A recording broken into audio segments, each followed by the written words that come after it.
Welcome back to Yang Daily. I'll be your host, Alex Cheney, bringing you all the Yang news you need to live your life right. And we're back. How time flies. Feel like it was only gone for a couple of days. Good thing there's no video. I have really let myself go. Are you all still there? I guess we'll find out. Anyway, I hope you survived the great news drought of 2020.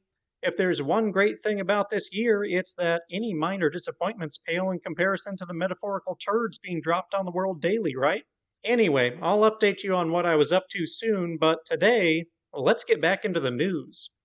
First, to recap a bit of what we missed, unfortunately, Jen Perelman got eclipsed by incumbent Debbie Wasserman in her Florida primary, though she did take a respectable chunk of the vote.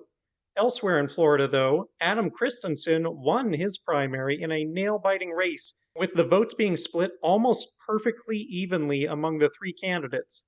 Grats to Adam.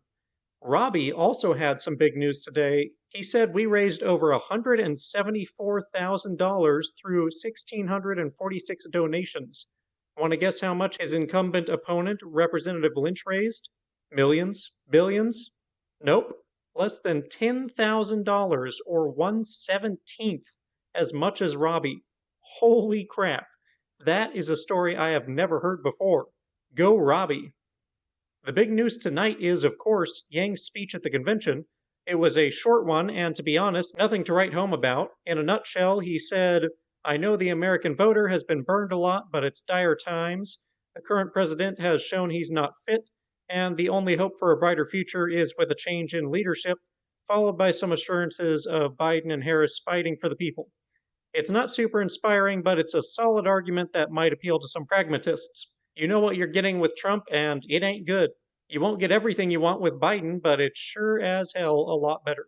Lesser of evils again. That said, there are some inspiring policies that the Democrats should really be rallying people around in Biden's platform, such as free college, healthcare reform, democracy dollars.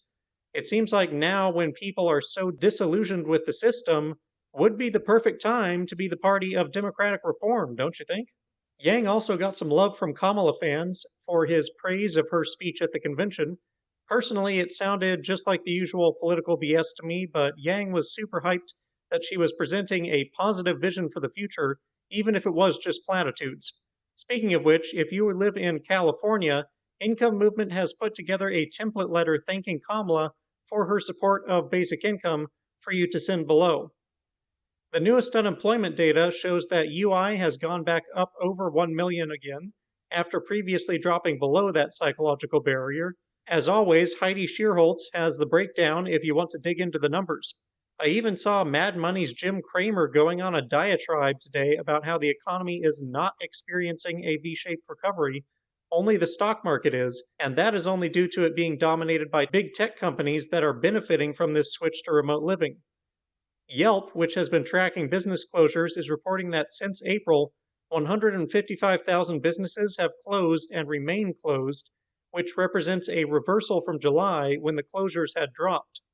Since then, they have increased. Moreover, 61% of the businesses report that the closures are permanent. Hopefully, this will put some more pressure on the Senate to give a crap about stimulus, but my hopes for them are pretty low at this point.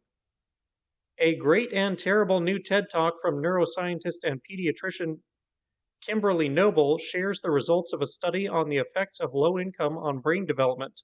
The disturbing findings are that children born into low income, on average, score 60% lower on cognitive tests in kindergarten, are 5 times more likely to drop out of high school, and are 75 times more likely to be poor themselves by age 35. Her conclusion? Formal education can only do so much. If we want to really improve intelligence in education, the best thing we can do is eliminate poverty through direct cash transfers. Imagine that. Sounds familiar, doesn't it? Almost like exactly what Yang said about UBI being the best thing we could do for education. Bookmark and share this one. Mayor Tubbs had a discussion with Bernice King on emergency guaranteed income, which you can find below.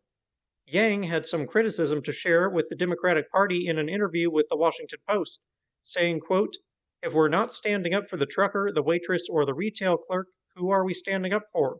Democrats have this tendency to have a message out there, and then if you don't like the message, it's like, well, it's your fault. There's a patronizing element to a lot of what we say and do, and it's hurting us, and it's wrong, unproductive. It's a great way to not win. End quote. I think all of us who have been following Yang's campaign are quite familiar with this. It seems he's the only Democrat at all interested in appealing to or even humanizing anyone outside the party, which is a quite incredibly obtuse way to run an election. The response to hearing that half of Yang's followers are not vote blue no matter who, the disinterest in the only candidate pulling significant votes from all political corners, including the main opposition, all of it points to a massive strategic and moral flaw in the party's psyche. And don't get me wrong, they aren't the only ones guilty of it. We'd all be better off if both parties stopped padding their echo chambers and started looking for consensus policy that can appeal to both sides and make the country a better place to boot. And when someone like Yang comes along and shows an aptitude for that, they do well to champion that person instead of overlooking them. Fox News actually remarked on that and more in a short article about Yang. They also mentioned his appeal to Trump voters, his focus on issues rather than Trump, citing his line of Trump being a symptom and us needing to cure the disease, his progress in convincing Americans of UBI, and his soft promotion of the 4-day workweek. Ironic, since Fox simultaneously joined the Yang blackout list when they showed a graphic of Thursday's DNC speakers on air with one notable absence. Et tu, Fox? If you're into both sports and politics, Yang did a strange melding of the two in an interview with Benji Sarlin today, relating the management and monopolistic enterprise of the Knicks to the duopoly and poor incentives of our democratic system.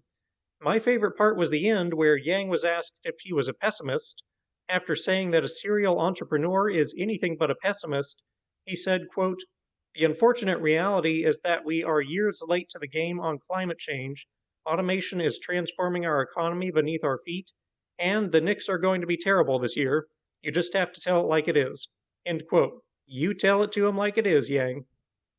But now the biggest news of the day. Gang, Yang has finally hit the big time. He swung an interview with Castiel, sometimes known as Misha Collins. If you don't know who that is, you're not very Christian, but more importantly, you are uncultured swine for not watching Supernatural. It's not too late to save your immortal soul. Again, not through Christianity, but through watching Supernatural. Trust me, you won't regret it. Anyway, they talked about politics, USPS, what people could do to help Biden, blah, blah, blah. Go watch Supernatural.